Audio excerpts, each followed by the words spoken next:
everybody. So I am here with Ismael Cruz Cordova.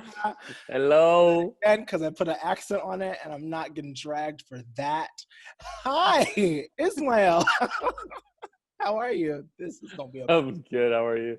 I'm very good. Okay, so just so everyone knows, Ismael is my best friend. We've been best friends for A number of years. yeah. About Yeah, like because 2 the years. story's unclear. Like we've known each other for 13, but we Yes. faded into a best friendship After the somewhere first 3 years or so, somewhere along. very forced, very not willing. Neither of us were willing participants in the best friendship. Have not been for 13 years. It is not. It's not typical. No, It is it organic? I don't know. We trigger each other The most. the Like most. we hold each other's sets of triggers. Like it's Yes. My mother has all my buttons, and Ismael has all my buttons. she's a spare. I have the spare.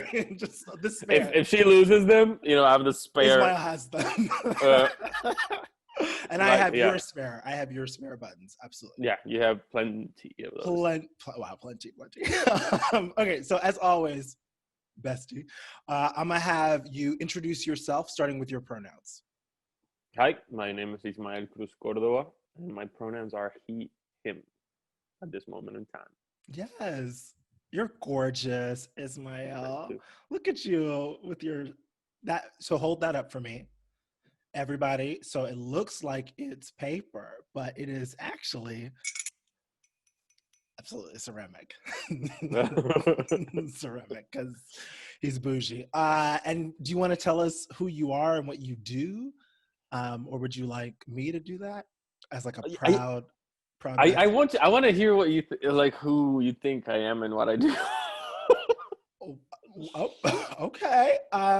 So Ismael Cruz Cordova is an actor. He's a writer. He's a producer. He's a dancer. He's a creative. Yes, look, I've known you for a long time.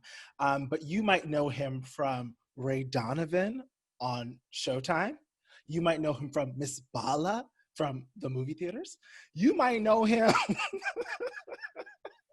You're doing well. I'm doing well. You might know him from his breakout role in Sesame Street. Don't forget. Don't sleep on that. Don't forget. That's where it all began. And what else? You're in so many things. I don't even know. Star Wars just now. The Mandalorian. That was so rude. It was so rude how you just dropped Star Wars. Star Wars Just now. Are we allowed to talk about where you are, what you're doing right now? Oh yeah, let's talk about what's coming up right next, which is The Undoing on HBO with Nicole Kidman. That's just coming up, and you see it's the triggers. There's a button that went boop, But I am in New Zealand at the moment in pre-production. Look in the camera. Look in the camera. I'm in New Zealand at the moment, pre-production for Lord of the Rings. Currently, I'm in quarantine because we have to do a 14-day quarantine. So I'm in a room. So you're successful. You're successful. What we want to establish here is that you're successful. You're very successful. Life has been. I'm sure we'll get into it. Quite a journey. But so far, we're on the up and reaping a lot of sacrifice, and I would measure success in that I've been able to, like, all these projects do something specific in terms of representation. I think that would be where I would measure that. Yeah, absolutely. And I also like to tell people how we know each other, which I feel like I already did, which is that we met in NYU. So Ismael transferred, right? You transferred to NYU your sophomore year. So we met your sophomore year, and like Ismael, so Ismael right now is like giving you gorgeous, like coiffed. Did you like that word? I'm gonna spell it for you. It's French. Coiffed. Yes! Possibly. So, that's rehearsed. That was rehearsed. I rehearsed it. I practiced it. But when Ismael came to NYU, Ismael was serving you Mary Kay and Ashley Olsen realness. And what I mean by that is homeless chic. Gorgeous, gorgeous, gorgeous, gorgeous, but like, you know, giving you the rags to riches moment. Would you agree? Did he eat today? Does he have somewhere to sleep? But And actually, the thing is, and it was quite literal. Did he eat today? Does he have a place to sleep? So those were literal questions. Those were literal questions. Literal questions, which is why, in all seriousness, Ismael is one of my biggest inspirations, and why he has the control pad to all my buttons is because we just wildly respect and love each other, and we push each other and we challenge each other, and it's been that way since I think we actually finally became best friends after graduating. We just became inseparable with our other best friend, Fernando. And I have just loved watching your meteoric rise. And to be sitting here, I give you shit, but like for you to be like, Nicole Kidman and Star Wars and Lord of the Rings, it's like, I will make faces because I got to keep him humble. But... Yeah, never have you ever not done that, you know? No, but that's, I think never you're forget talking about that. Never forget that. The respect that we're talking about, and how we became best friends. That's the thing. We in school are great. We were friends and we had great experiences together.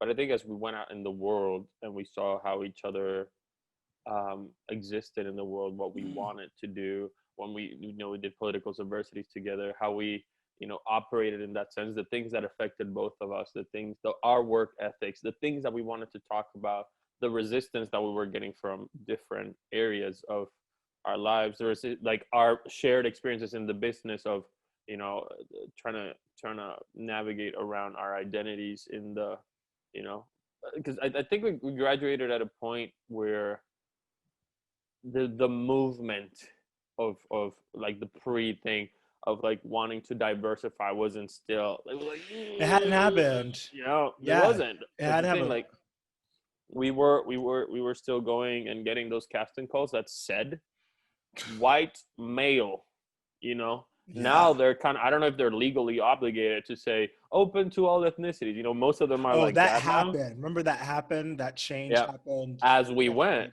Yeah, but often it said 80%, 90% of those, white male, 20s, white male, late teens, white male, and we were often like in the room, Yeah, like if some casting director was like, yeah, it's a white person, but like we'll see a wild card. We'll have a wild card.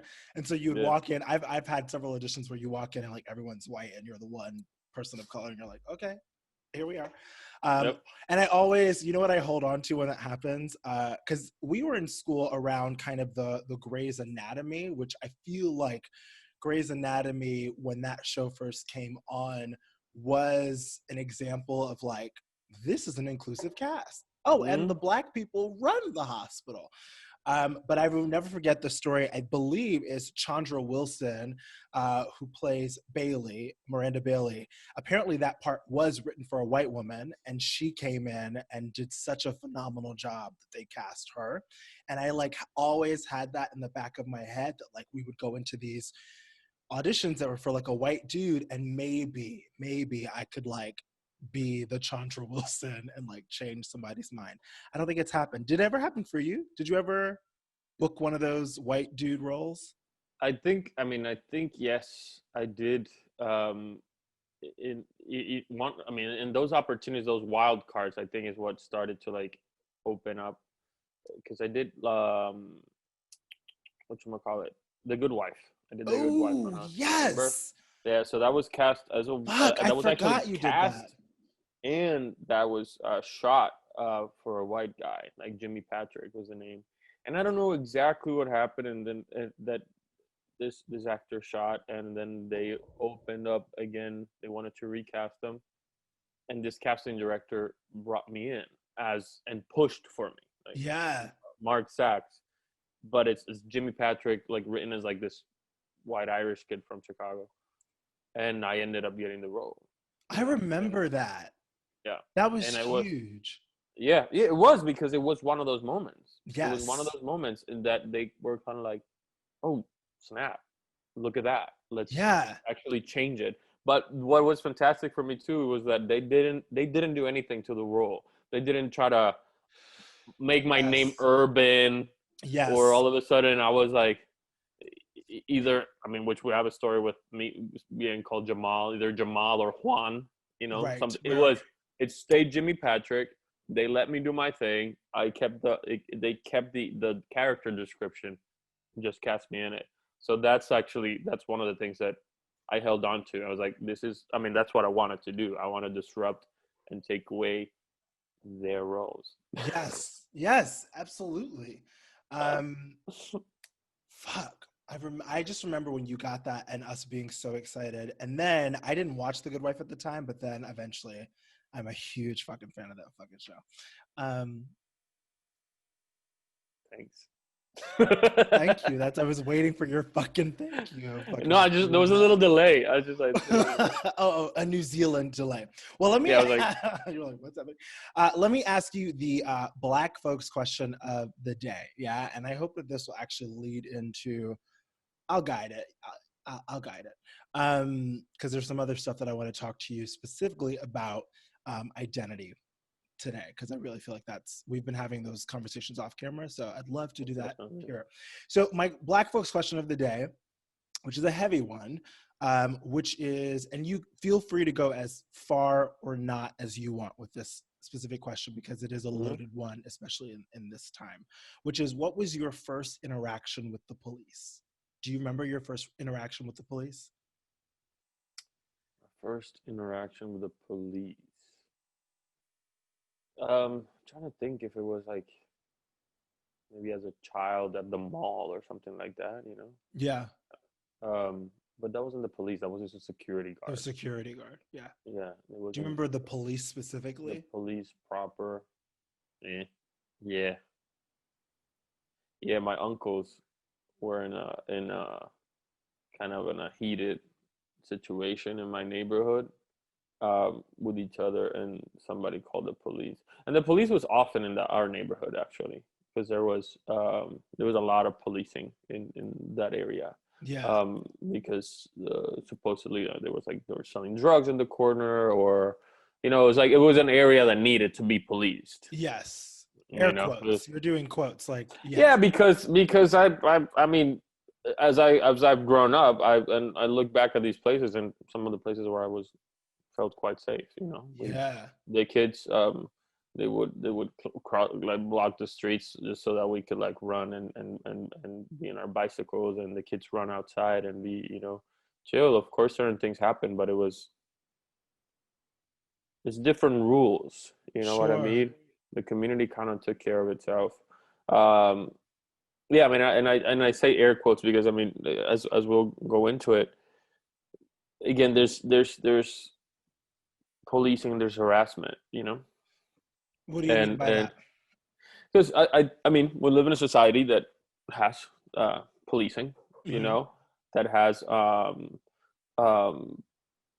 built its structure around that kind of that it includes it. Yeah. Military includes police. So that's where that's where we are.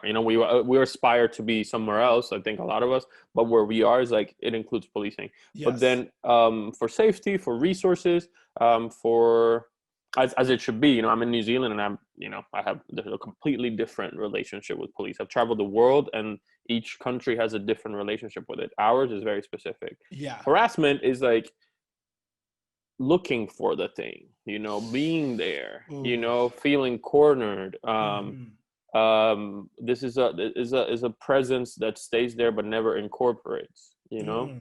So you don't have the people that were there weren't like getting out of the car. Oh, how are you guys doing? Do you guys need anything? We're here if you need anything. No, it was this looming force that consistently, you felt that you were doing something wrong, or you would be taken away, or um, you're consistently forced to um, I don't know, think what it is that you're doing wrong, even when Sure. there's nothing. It's like, did Sure. I do something wrong? And include yourself in community of wrongdoers. That's part of your identity too. I guess if I'm here and the police is here, then I'm also trash. You know? Yeah. Well, you get what you bring up is like if you grow up around police presence, there's that fight to disassociate yourself from whatever it is that gets people policed. And then I think as an adult, as you said in air quotes, it's like you realize there wasn't actually a reason for the police to be around. So this thing that I've been fighting to not identify with isn't actually real, because the people that I've grown up with are fine. It's something fully formed. Yes. Fully formed, wise, street smart, because let's be real, where I grew up, was high levels of illiteracy. Yeah. You know, so they weren't formally educated folk, but a whole lot of wisdom. Yeah. A whole lot of wisdom, a whole lot of deep rooted family values, human values, communal aspects to that. Yeah. But then I grew up, as you say, identifying all that as the look, the talk, the code in which we spoke. All of that was not desirable. So you have to strive to be that other thing from the city, at least for me, from San Juan, that is not that policed, Yeah. So yeah, it's but then again, I say my journey is quite complex because my mom wanted to be a police woman. Like she had that opportunity to be a policewoman when I was like in second or third grade. And it meant to have a better life for us, because it's better salary, better. I mean, at least from what we had. Yeah. And she was like cleaning houses and working at a restaurants and at the toll and like, but I remember I begged her not to be.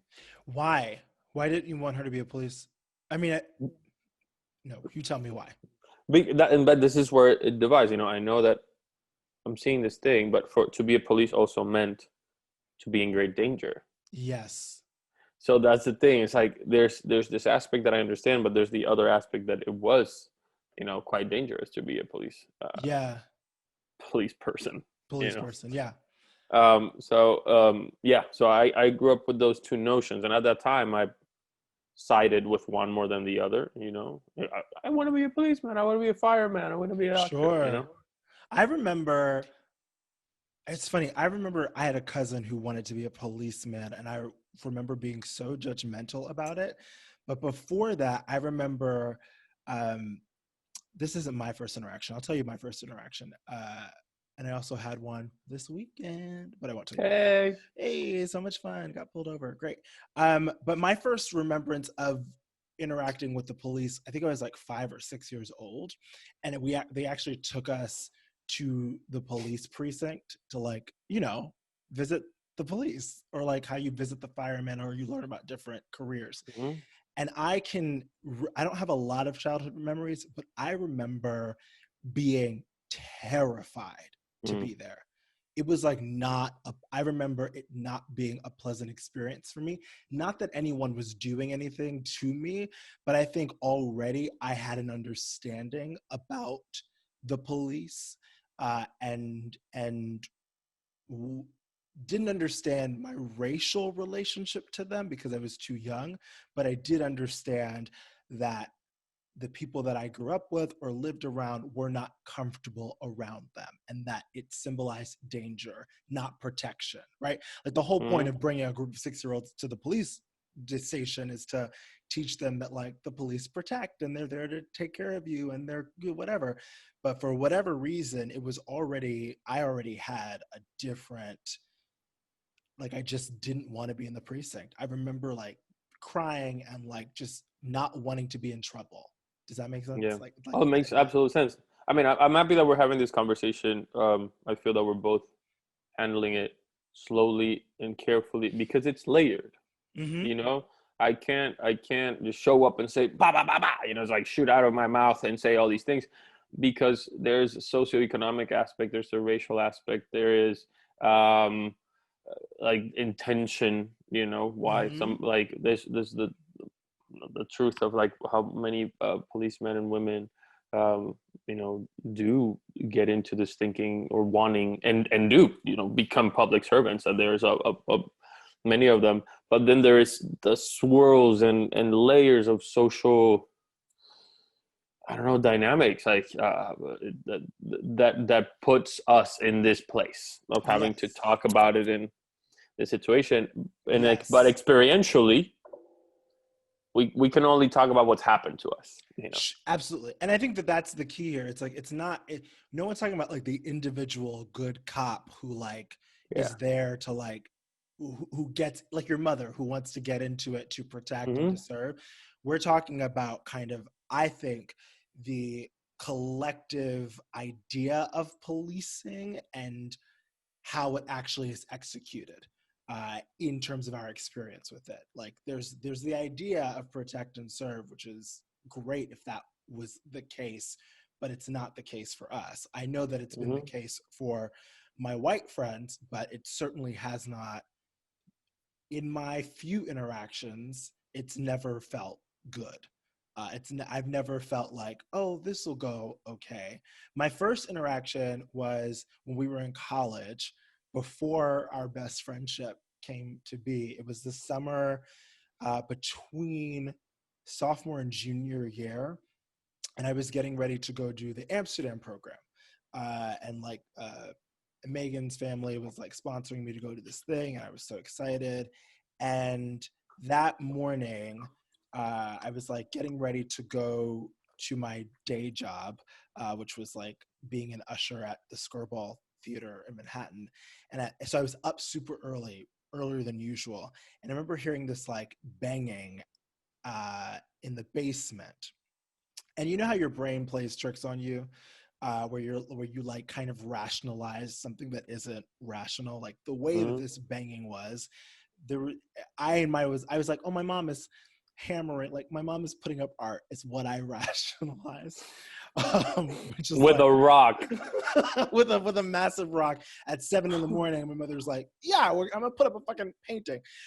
Turns out it was an intruder, which was its own thing. And then I had like this fight with this intruder in my bathroom, and like, got away like upstairs. By the way, that is also just like, have I told you this? Your face looks like I've never told you this story. Okay, got it. No. Pre our best friendship. So like this dude comes running, this very, very big guy comes running up the steps, and I'm in the bathroom, and I literally have everything on me because I just had to grab my bag to leave. So my phone is on me, whatever. And I see him, and again, the brain, and I, for whatever reason, think he's there to fix my window because my window was kind of finicky. So I literally go, oh, are you here to... Sorry, there's like, there's art being put up, but also, wow. Oh, right, my window, like you're here to, like, my brain is not going, this is an intruder, until I'll never forget, like, looking him in his eyes and seeing, like, nothing. And that's when I knew I was in trouble. So we like fought. He got a couple hits in. I got a couple hits in, but I am bleeding. And I get out and I race down, and I get out on the street, and I run to the corner to where the bus stop is, and I'm bleeding, and it's gross. And this is the other thing about being a Black boy in America. I know that if I were a white boy or a white woman, people would have asked what was going on. They would have come to my aid, and literally nobody helped. Nobody asked if I was okay. Nobody, like, they looked at me, and I could see in their face that like I had done something. Like they had already decided that I did something, because there was just no. I'm telling you, there was like 7 people. It was like it was 7 in the morning. It was like 7, 8, 9 people at the bus stop. No empathy. No. It's an assumption of guilt. It's an innate. It's like by birth. 1,000%. So I have my cell phone, and I call the police. I tell them what happened, and the police arrive, and I like get back to my house. The guy is gone. And so my interaction is I'm in the back seat of the car with the police, and now they want to drive around and try and find the guy. They want me to, like, I point out, like, they're like, the guy is probably still in the neighborhood. Let's go, like, look for him. At the same time, they could not have been more rude to me, like, again, I'm still bleeding, nothing's whatever. They asked if anyone else was in the house. I said, I don't think so. I live with my mother, but like, I didn't hear my mother. And my mother is notorious for leaving early to go do yoga, which she had that day. But they were so judgmental, made me feel like shit for not like checking. It was just like there was no compassion. Again, there was no empathy. And then we were like driving around, and then they had me like, there was some guy in his car, and I was like, I don't know, like maybe. And they were like, cool. And then they picked this guy up. Oof. And then that guy apparently like had a weapon in his car.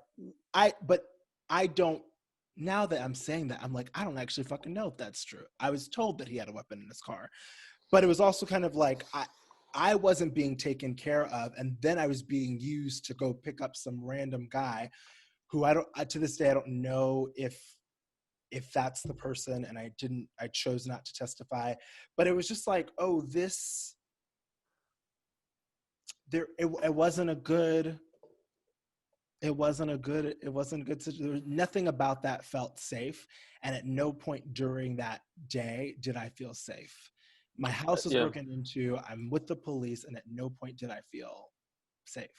Yeah, that's the thing. Like, while you're talking, and while I'm just also thinking, it's not, these conversations are hard, and I get nervous about saying the wrong thing, because you know what I mean. Like, it's just because I want, in my experience, and also tell me if I'm speaking for you. Yeah, it's this is not a stance. I don't feel we're taking like a stance. This is our growing up. This is the messaging, the wiring, the fading into consciousness into the world.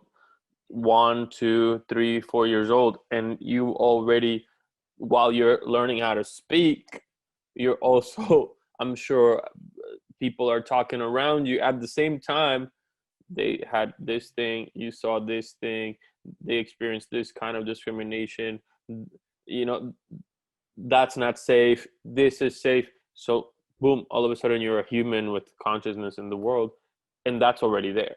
And this is already your experience. This is not like, I would never, when our white friends, because I was going to say, but it's truly, because I hear this from our black friends, our friends of color, period. Asian friends, when our white friends get pulled over by the police, and they tell us this stories of like, oh no, and I cried a little bit, and then they let me go. Ooh. I'm always like this. I'm just like, and we talk about, like, we meet, and it doesn't matter, like, and it doesn't matter who it is. If you met them, if you just met them, and you talk about this thing, there's a shorthand. You get stopped by the police, especially in the U.S. or territories like Puerto Rico, and that's not going to be an easy thing. Like, this is not going to be easy, whether it's a ticket or something. If it's easy, it's going to be the most exceptional thing. You might take a picture with the cop and just invite them out to Chili's. And I mean, like, I want, let's make it. That's like the dream. Like, do you want to be my friend? That's the dream. But the assumption is the dehumanizing interaction that is about to happen. The drill that you have to go through immediately. Hands on the wheel. I did this thing after being stopped over and over and over again. And my whole experience with it has been quite deep. Yeah. But put that phone on, like, as soon as I get stopped, I call someone, put it on speaker. I voice memo immediately. No, I one time when I got arrested in Atlanta, I just called my mom, and I left her on speaker so that she could hear the interaction, and I could give her instructions while that was happening. Yeah. So that she could, because this was the third time that this was happening. Yeah. But it's that's the thing. This is not a stance. Like, this is not me, us versus. This is not, oh, I just want this. No, it's like, what is the root? where is this coming from? Why can't we change this? We're not trying to do this thing where we trying to, oh, this is inconvenient, so let me just put it out of the way. It's just, no, I just, this life, this is unfair. This is something that I'm not looking for. This is insane levels of adrenaline, insane levels of trauma. This is a hyper awareness that is not healthy, that I feel that I have to have because of the ratio of negative plus positive. You know, it is exhausting. It is scientifically proven that it does not allow you to be healthy. The cortisol levels of the stressors, like it on the long run you get heart disease, on the long run you get depression. It's just real, you know what I mean? Yeah. I had a here my accommodation, Mm-hmm. it's monitored by the New Zealand police and military, and they showed up to my door the other day, but they have to do health checks. I mean, I'm saying it, I'm getting, you know, Yeah. I'm getting like, and they were there as soon as I opened my door, and the immediate response of my body, just Yes. like Yes. the anxiety, Yes. my eyes got like that. In a matter of 2 minutes, I was crying without wanting.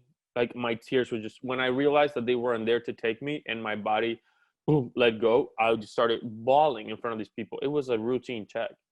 And it ended up us having a conversation. And this is what I'm saying. Like, the relationship is also geographic. The police said, "You're from America, right?" Oh, fuck. They went in, and I just woof, and I just couldn't stop. Fuck. And there was 2 women, and one from the military, one from the police. Said, "You're from America," and I said, like, I had barely spoken, so they couldn't hear my accent either. And then they said, I understand what's going on, and I want, first of all, tell you this is not how we do things here. I wanna double down on what is that we do here.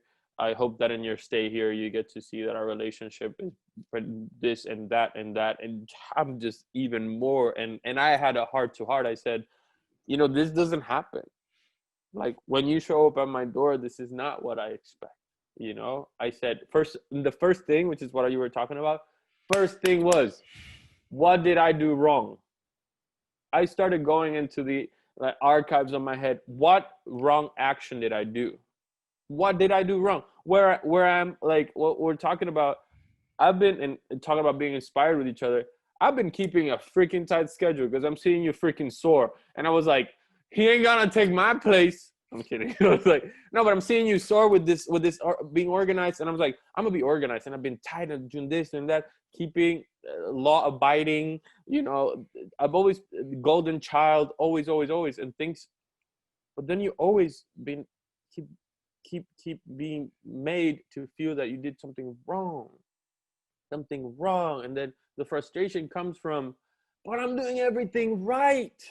I'm doing everything and then some. I shine brighter than gold because I not just because I want to, just because I just want to be left alone, be left to to have the same opportunity of just like abandonment, walking down the street, being just, you know, I wanna call this art, you know, like I want to I exist. want to just do whatever it is, but no, it's always like an anxiety from left and right, and and that's what we're talking about. It's not a stance. Like, I wish we could have those conversations more.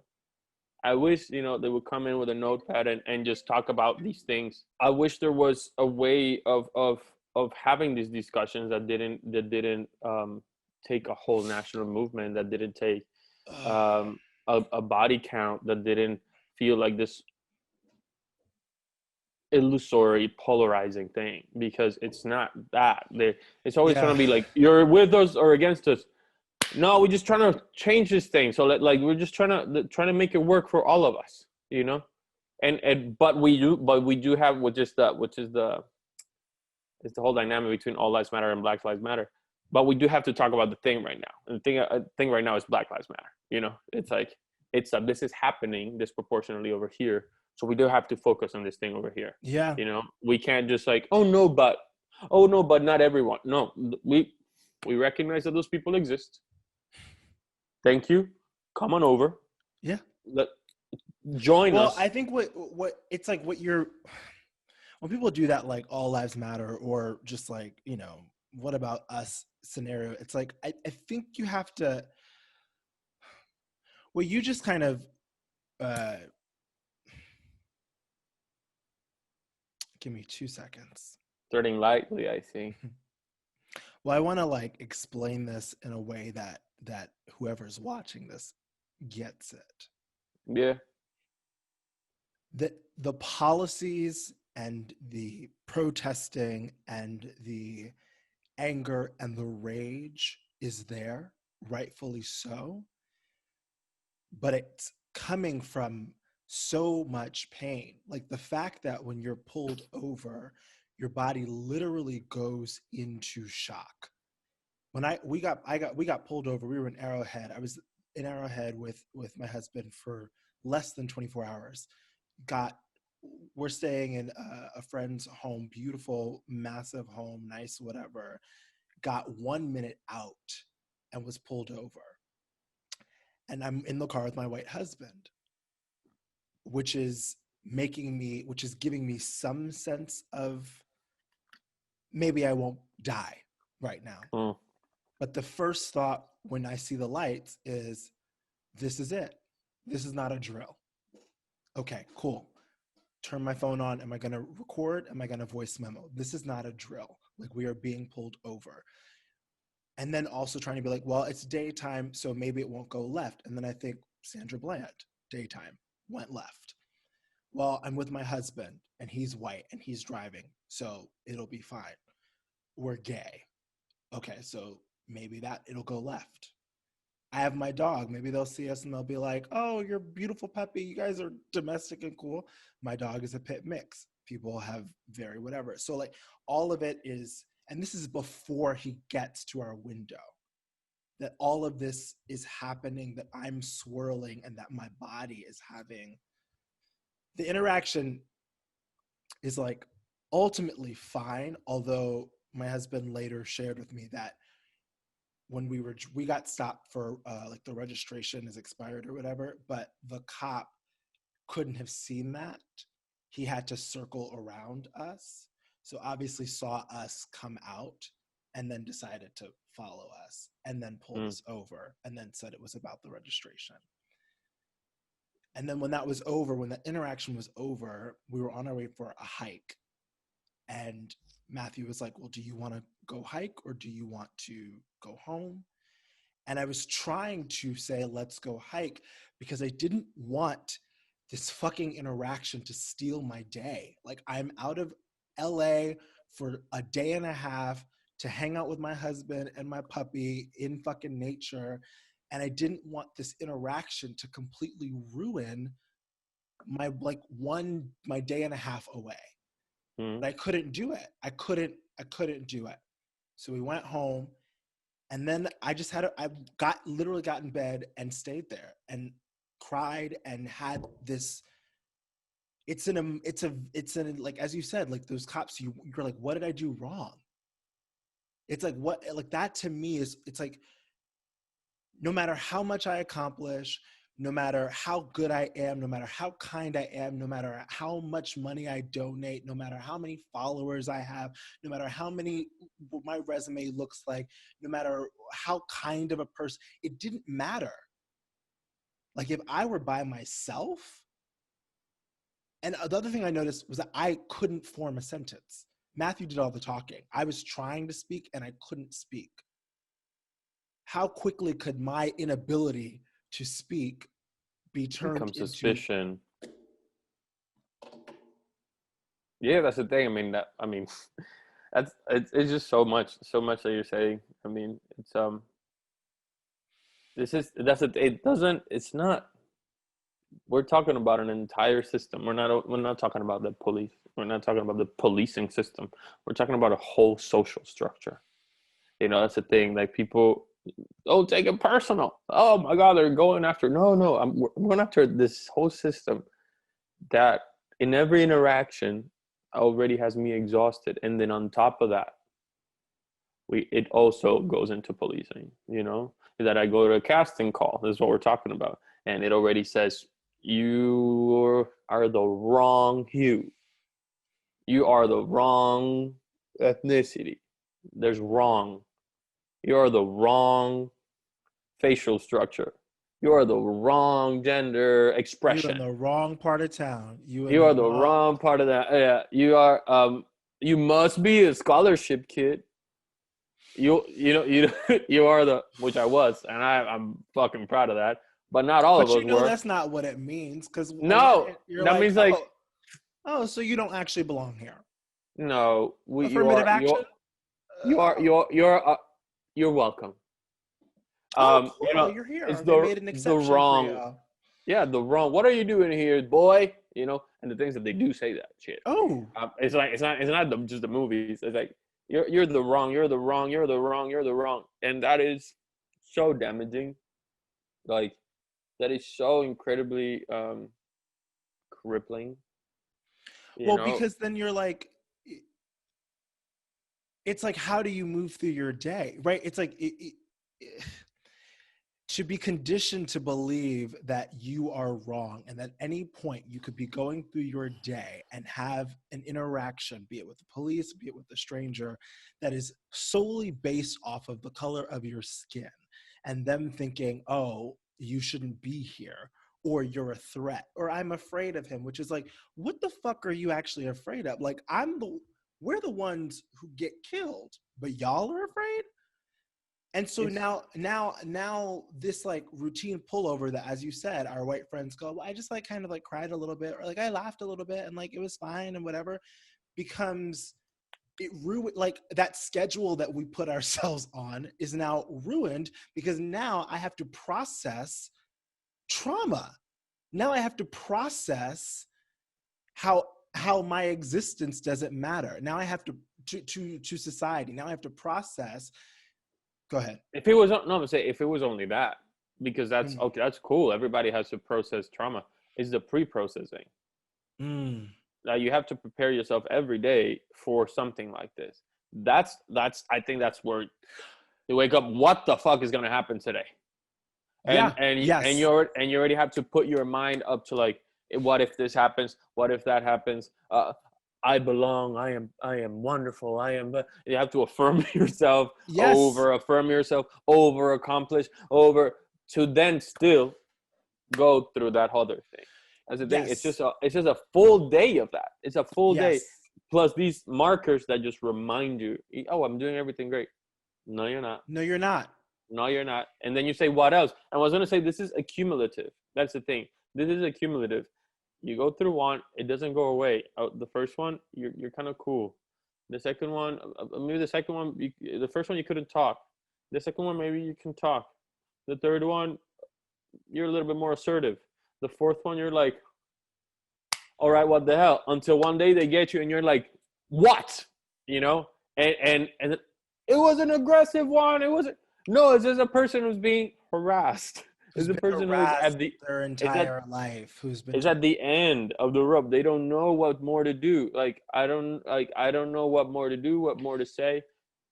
You know, my I was sorry. no, go, go, So, go. part of the share experience, like one of the early interactions I had with the police in Florida. I remember I was I wear speedos. I don't think you should go to the beach or to the pool without speedos. Those weird tan lines all the way to your knee. Why? We'll do another. We'll do another one Yeah, about what to wear to yeah. the beach. Yes, yes. So I'm in my speedos. This is an important detail. Yeah, yeah. And at this pool Vulnerable. Speedos, you're vulnerable. and this very noticeable red speedos. You know, as a description of a person at this pool in the housing complex where I was doing the Old Man and the Sea in Florida, my Come first like through. regional, Come first through. and last regional theater production that I did, and I was noticeably, the one person The of color. one. Yeah, the one Yeah, black person. it's Boca Raton. I was there for 2 months and I got stopped about 7 times. So, but this one time, this was the first one. I'm just chilling. You know, I've been again have this wonderful schedule. I'm swimming. I'm living my blessed, healthy 23-year-old life. And this, all of a sudden, I look to my right, and there's these two cops just walking towards me. I remember cinematically because these guns were shining, bro. There was like on that metal, and these were long, and they're just both walking towards me. And by the grace of already my personality, I just kept the stillest.